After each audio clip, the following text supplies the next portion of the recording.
Nah, yang kedua kalau ternyata Inter masih dipegang Zhang, ya kemungkinan ya wis si Skriniar nunggu sampai kontraknya habis aja barulah pindah.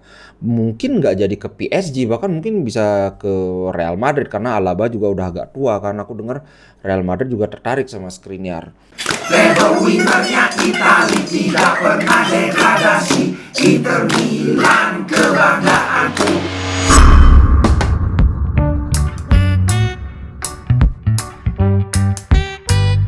Halo Sobat Ngomin, apa kabar? Kembali berjumpa setelah kemarin absen, kita berjumpa di Ngomin. Ngomongin Inter daripada ngomongin tetangga dong. Oke, langsung aja kita mau update soal Inter Milan. Nah, seputar transfer nih. Ini ada kabar bahwa Inter menargetkan duo empoli si Parisi dan Vicario.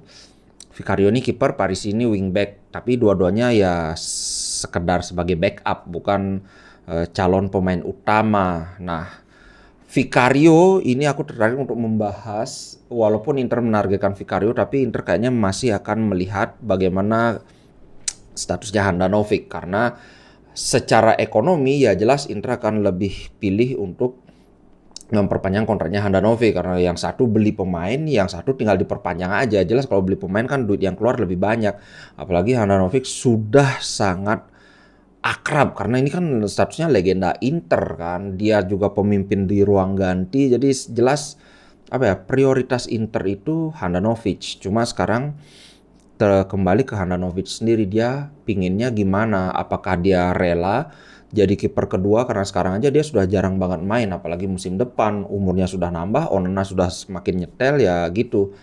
Egonya dia bagaimana, walaupun dia misalnya tidak bersedia, Inter juga sudah menyiapkan posisi sebagai bagian dari coaching staff di Inter. Nah sekarang seperti yang aku bilang, kembali ke Handa gimana maunya ini. Semoga sih mau. Kalau aku sih lebih lebih condong lebih baik diperpanjang lah satu musim daripada nyari kiper kedua doang. Aduh, pemborosan. Kemudian Kessie, ini berita soal Kessie kembali menyeruak gitu, padahal dulu sudah sempat dibantah oleh agennya, katanya happy lah di Barcelona bla bla bla. Tapi kenyataannya ya jam menit bermain buat Kessie itu semakin langka di Barcelona. Untuk gelandang sekelas Kessie sih ini menurutku suatu hal yang sangat disayangkan. Kan dari dulu ketika Kessie diincar Barcelona juga aku udah mikir ngapain gitu, karena tipikalnya bukan Barcelona banget, apalagi sekarang Barcelona ditangani oleh Xavi yang kan dia nyarinya gelandang yang stylish, yang boleh fisik tapi lebih ke fisiknya itu stamina gitu loh. Sedangkan Kessie ini kan kayak badak mainnya, wah adu sprint kayak gitu. Nah sekarang sudah nggak dapat tempat, cuma aku nggak terlalu apa ya, nggak terlalu optimis lah Kessie, karena ketika Kessie pergi dari Milan, dia perginya baik-baik. Kalau dia ingin kembali ke Serie A, kemungkinan Milan masih akan menerima Kessie dengan tangan terbuka. Apalagi ya apa ya, gelandang atau lini tengah Milan juga kan nggak bagus-bagus amat. Kalau Kessie kembali, wah si Ketelar itu kan yang digadang-gadang jadi the next superstar so far, sempat tampil menjanjikan, tapi habis itu cuma so-so aja gitu loh. Jadi ya nggak usah lah terlalu ngarep Kessie. Kemudian sekilas tentang pertandingan lawan Regina nanti, yang aku lihat itu Dumfries kemungkinan tidak akan main dan Handanovic juga tidak akan main. Kalau lain-lainnya semua oke. Bahkan Lukaku juga hampir pasti bermain, cuma apakah dia sebagai starter atau main dari bangku cadangan. Katanya sih sudah fisiknya udah oke banget, cuma aku belum melihat foto terakhir dia, apakah masih perutnya gembung atau sudah six pack atau mungkin masih one pack gitu. Kita lihat aja nanti. Oke, itu soal pertandingan lawan Regina. Ini sih sekedar menjaga fisik aja sama mencoba-coba formasi, karena Regina ini sekarang kan klub Serie B. Kemungkinan musim depan Regina bisa naik ke Serie A. Sekarang mereka peringkat 2. Itu soal pertandingan nanti malam. Nah sekarang lagi ke update transfer ini. Dan ini masih seputar dua sosok penting, yaitu Marcus Thuram dan Skriniar. Kita bahas si ini dulu. Marcus Thuram. Aduh.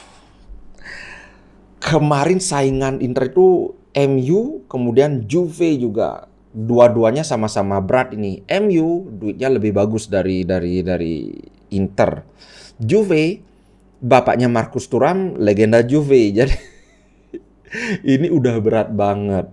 Kemudian sekarang tahu siapa lagi yang ikutan masuk? Si Newcastle, klub arguably terkaya di dunia saat ini. Bahkan ada yang bilang Newcastle ini lebih kaya dari PSG. Makanya aku udah bilang pesimis sama Marcus Thuram, nggak usah lah terlalu berharap. Sekarang lagi Newcastle, aduh parah Pak. Itu kalau Juventus kan ada pro dan kontranya karena ya satu memang bapaknya legenda Juve, tapi di sisi lain Juve kan lagi ini apa ya? Lagi krisis, lagi digoyang skandal kan. Cuma mereka mungkin akan ngotot juga ngejar Thuram karena katanya PSG berminat membajak si Vlahovic. Vlahovic. Itu udah agak apa ya, udah susah. Kemudian MU ya udah aku jelasin, MU duitnya lebih banyak daripada Inter. Kemudian sekarang lagi Newcastle, aduh sudahlah, udah Marcus Thuram ciao. Apalagi sekarang itu kan kemarin diperkirakan harga Marcus Thuram itu 10 juta. Kemudian Newcastle sudah ngasih tawaran resmi 10 juta. Kemudian kemarin naik jadi 12 juta. Sekarang dinaikin lagi sama Gladbach jadi 15 juta, Pak.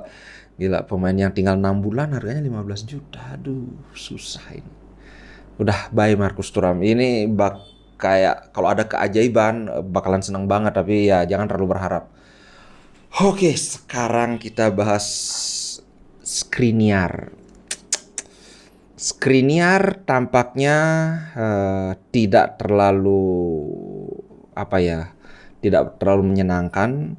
Ini bukan masalah duit, bukan masalah PSG yang menawarkan gaji yang jauh lebih banyak dari Inter Milan, tapi PSG sudah menegaskan bahwa mereka tidak berminat ngambil Skriniar di Januari ini. Mungkin mereka mau nunggu biar gratis, tapi ini lebih ke Skriniar ingin lihat apakah Inter akan bisa membeli pemain yang kompetitif, karena ya aku sudah pernah bilang karir di sepak bola itu nggak kayak orang kerja kantoran sampai bangkotan bisa baru pensiun. Kalau di sepak bola itu apalagi pemain yang sangat mengandalkan fisik itu 33 itu sudah menurun banget, 35 sudah bahkan kebanyakan umur 35 itu sudah pada pensiun, 34 sudah pada pensiun. Jadi kalau dari duit dia nggak masalah, tapi tentunya dia ingin dari segi prestasi. Apakah Inter bisa membuat tim yang sangat kompetitif? Yang terus terang aja Skriniar aku lihat dia sangat ingin merasakan gelar Liga Champion. Sudah dari gabung nggak dapat gelar, kemarin hanya dapat Scudetto, dapat Coppa Italia, dapat Supercoppa. Ya sudah puas lah. Nah sekarang kan masalah Liga Champion bagaimana? Nah, kemungkinan menurutku ini ada dua kemungkinan. Satu, dia tidak akan pergi dari Inter di Januari karena dia ingin lihat apakah Inter itu beneran akan dijual. Kalau Inter dijual ya jelas duit segar masuk, ya bisalah beli pemain yang aneh-aneh kan. Nah, yang kedua kalau ternyata Inter masih dipegang Zhang, ya kemungkinan ya wis si Skriniar nunggu sampai kontraknya habis aja barulah pindah. Mungkin nggak jadi ke PSG, bahkan mungkin bisa ke Real Madrid karena Alaba juga udah agak tua kan. Aku dengar Real Madrid juga tertarik sama Skriniar. Kenapa berlarut-larut ini? Karena dari Inter juga sudah bilang, Inter sudah ngasih penawaran terbaik yang sanggup diberikan oleh Inter, itu 7 sampai 7,5 juta termasuk add-on, termasuk bonus. Inter sepertinya tidak bisa lagi lebih tinggi dari angka itu. Di sisi lain, Skriniar juga ya belum memberikan jawaban. Di sisi lain lagi, Inter juga tidak memberi deadline. Misalnya paling lama tanggal sekian harus kasih jawaban, enggak. Jadi Inter benar-benar nunggu, sedangkan yang kalau mungkin kawan-kawan nggak tahu, begitu bursa transfer musim dingin dibuka, pemain yang kontraknya itu tinggal 6 bulan, dia sudah boleh langsung negosiasi dengan klub lain. Eh, jadi kalau Skriniar belum menerima proposal perpanjangan kontrak dari Inter Milan ya udah jauh dah. Bisa jadi dia sebelum pergi dari Inter dia sudah ada deal dengan klub lain dan itu boleh, memang aturannya membolehkan. Terus terang ini dengan melihat segala polemik yang ada, aku tidak optimis lagi nih Skriniar akan bertahan. Kecuali kalau misalnya beneran Inter sudah dijual, yang katanya sih kenceng banget ini gosip di balik layar bahwa kalau nggak pengusaha Amerika itu maka akan diambil oleh pengusaha Arab. Kita lihat aja bro, Skriniar. Aduh, next Il Capitano. Oh ya, berita bagusnya Bastoni juga. Bastoni banyak yang ngincer tapi Inter sudah menawarkan proposal kontrak baru buat Bastoni. Dia katanya ditawarin 4,5 juta. Bastoni ini kan memang pasti kawan-kawan udah tahu dia memang fans Inter militan. Musim lalu banyak yang nawar tapi dia mau dengerin tawaran pun nggak mau dia. Dia pokoknya udah stay di Inter kayak gitu. Ya, kalaupun kita kehilangan Skriniar, semoga Bastoni nggak hilang. Gitu aja sih, guys. Untuk konten kali ini ada berita bagus, tapi banyakkan berita jelek. Inilah makanya miskin itu dosa, Pak. Apalagi jadi klub sebesar Inter kalau sampai jatuh miskin itu dosanya besar. Oke guys, ciao dulu. Sampai jumpa di konten berikutnya. Ciao. Semoga dengan berita baik, siapa tahu ujung-ujung wah Toto Skriniar tanda tangan kontrak. Woi. Who knows kan? Ciao. Inter Milan di dadaku, biru hitam warna darahku. Treble winnernya Itali tidak pernah degradasi. Inter Milan kebanggaanku.